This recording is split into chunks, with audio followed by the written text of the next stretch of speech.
Live from St. Joseph and Buchanan County to Andrew, DeKalb, and Donovan counties, this is News Press Now, Morning Edition on Fox 26 KNPN.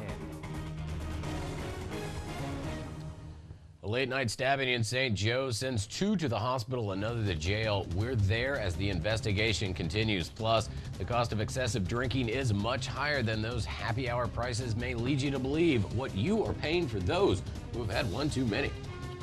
Thanks for joining us this morning. I'm Alex flipping in for Greg Miller. And I'm Christian Johansson on this cool Friday morning. Very cool Friday morning. We had some pretty cool temperatures yesterday. We only got up to 71 degrees because we had all that rain, those clouds out there. I was literally stepping outside to cool down all day long. Yeah, it was pretty really nice. It was an open window day. Let's take a look outside. Civic Center Park, you can see lots of stuff going on out there. The stage is going up. Winds aren't too bad. We do have quite a few clouds out there, and like I said, we do have some below normal temperatures. Normal this time of year has gone down a little bit. We're talking about 65 degrees for our normal, but our temperature outside is 63. So only a few degrees below normal right now, 58 in Atchison.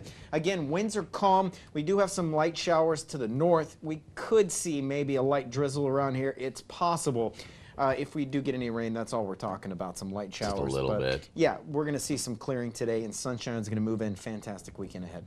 All right, fantastic. Look forward to the full forecast. Yeah. Well, a Thursday night stabbing under the Interstate 229 bridge sends 2 men to the hospital, while St. Joseph police detain a third. Responders reported to the area between the Charles Street on-ramp and the Edmond Street off-ramp just before 9 in the evening.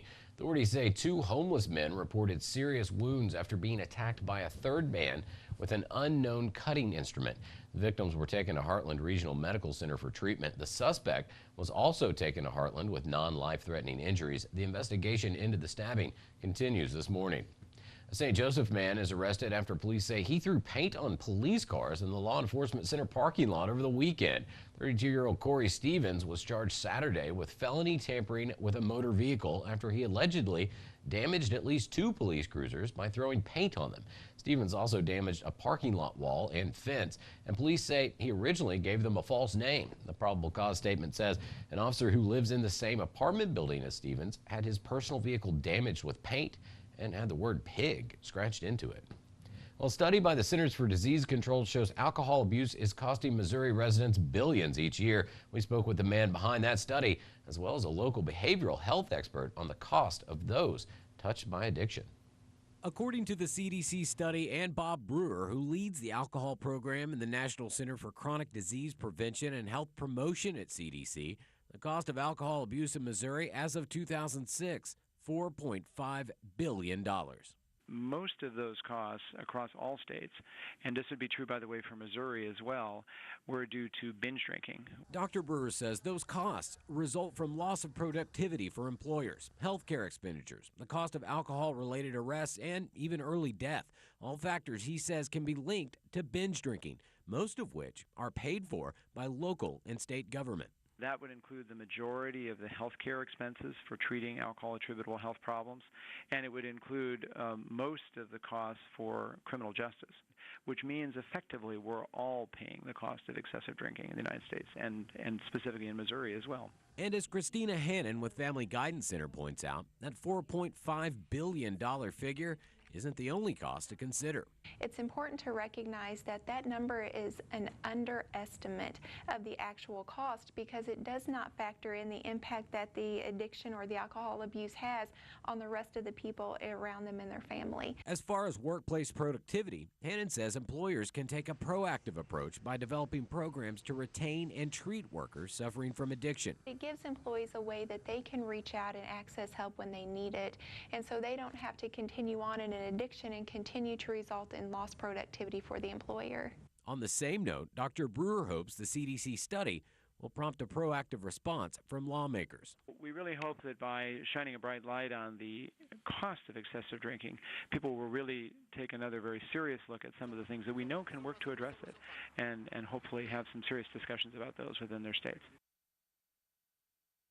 Well, if you're just heading out and about to head outside, it might be a light jacket morning for you. Chris Johansson in the Weather Center. Tell us just how light a jacket you need. We do have some cool temperatures this morning. Cooler than normal. Normal right now is about 65 degrees, and we're sitting at 63 outside, so not too bad. But you're going to feel that. It's a little cool out there. We have some light showers around the area as well. Lots of clouds out there, so we might see maybe a light shower, maybe a drizzle here this morning, but really not too much to worry about. We got about a ½ inch of rain yesterday, so that was kind of nice to see. It was a nice steady rain, and I'm sure there's lots of farmers that really appreciated seeing that. 65 degrees around midnight. Temperatures have gone down, and now we've gone up a little bit. 63 outside right now, 61 in Halls, 58 in Atchison, 60 in Maryville, Trimble at 63 degrees. For the bus stop next hour, I think we're talking about 62, 63, so a cool start, slight chance of rain. Temperatures will warm up later this afternoon, but not as warm as they should be. We're talking below normal temperatures today through the weekend. A very nice weekend ahead, and maybe some warmer temperatures by next week. I'll talk about that in about 10 minutes. Alex? A big piece of the federal health care law about 6 weeks from going into effect. The problem: uninsured residents in the state are still waiting for details about how it works. Greg Miller talked to one agency who's analyzing the plan and how it will cover the uninsured in the future. The implementation of health insurance exchanges goes into effect October 1st.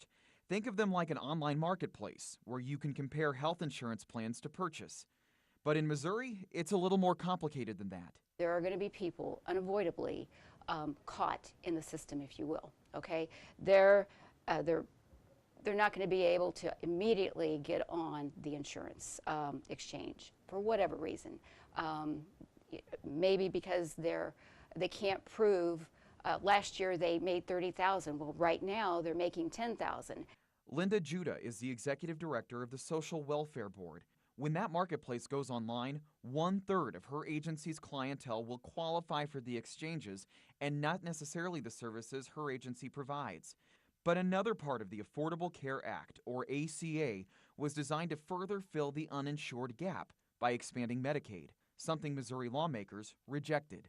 You have to have earnings of 19% or below the federal poverty level and have a disability. Okay, that means you're making about $200 a month. If Medicaid were to expand, it would go from 20% on up to 139%. That is covering a person who would be making minimum wage. But Judah says since lawmakers halted the expansion, that minimum wage Missourian has to turn to another source for help. And she knows this means her agency is going to have to change. We're just trying to be nimble. Okay, and that's the beauty of the Social Welfare Board, is that because it was created by state statute, we can adapt to the needs at the time. The Social Welfare Board started operations in St. Joseph in 1913 and has been a healthcare safety net ever since. No matter what happens, she says they can provide services to anyone who's lost in the system. But not every community has that net in place. As someone who works with poverty daily, it's a thought that deeply concerns her. Unfortunately, many people think that because you're poor, you're lazy, you're uneducated, and you're just not working hard enough. Well, I can tell you that 90% of the patients that we provide care for do not fall in that category. They are truly trying. They're working 1, 2, perhaps even 3 jobs, but their employers are only giving them 10, 15 hours a week. For now, agencies like the Social Welfare Board and others are just waiting to see what happens next, trying and working to find clarity in an admittedly confusing transition. Greg Miller, Fox 26, KNPN. Republican Senator Roy Blunt is a critic of much of the health care reform law. He wants federal officials to release the premium information from the exchanges by August 26th. Well, it's a tradition that marks the kickoff for the Trails West Festival. Last night's patron party was held on the lawn of the City Hall among all the tents and vendors still setting up for this weekend's festivities. For 21 years, the Allied Arts Council has organized this event that is planning on drawing over 40,000 people over the next 3 days. Organizers say the evening not only thanks area businesses and individuals who help, but also brings in additional funds for the year. There were over 150 in attendance at Thursday night's event, and our own Greg Miller emceed the evening. Kidnapping victim Hannah Anderson makes her first public appearance less than a week after the Amber Alert ended with the 16-year-old's rescue. I'm Andrew Spencer, and I'll have the update from her family coming up. Plus, a couple in New Jersey say they want the option to allow their toddler access to an illegal drug for medical purposes. Details in 60 seconds.